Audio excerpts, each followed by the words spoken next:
Նկատել եք, թե մենք ինչքան ենք առօրյա խոսակցականում օգտագործում օտարածին բառեր։ Շատ, մեր բարբառներում էլ շատ կա։ Ուրեմն ես առանձնացրել եմ ձեր համար 5 բառ թուրքերենից, որոնք մենք հայերենի առօրյա խոսակցականում շատ ենք օգտագործում, եկեք փորձենք գուշակել, թե այդ բառերը հայերենում ոնց ենք մենք փոխառել, վերցրել։ Ուզում եմ այդ որտերը մեծ հավասար փորձեն հասկանալ։ Եկեք սկսենք ահմակ բառից։ Ես գիտեմ։ Ահմակ։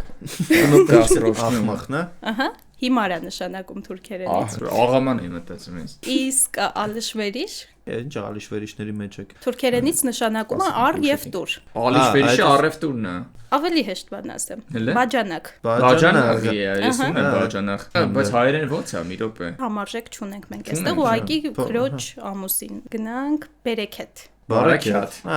Դի հեշտ Քյութն է արմատավեր։ բարակյութ։ Թուրքերենից հայերեն նշանակում է Քիչ առատություն։ բարակյաթով բան Բայց հա, մեր մոտ դառը տեղը տեղին է երևի էլի։ Մյուսն էլ բեթեր։ Բեթեր։ Բեթեր։ Բեթարն է, էդի, հա։ Վատա նշանակում։ Ավելի վատ։ Ավելի վատ։ Բեթեր։ Better նշանակում ավելի լավ։ Ավելի better։ Փորձենք մի հատ էլ գուշակել։ Մեր հետևորդները փորձեն։ Փիշման օլմակ։ Գրեք դա Բանն է որ մենք էլ ենք չէ շատ օտարացի բառեր օգտագործում։ բոլորս ենք շատ օտարացին բառեր օգտագործում,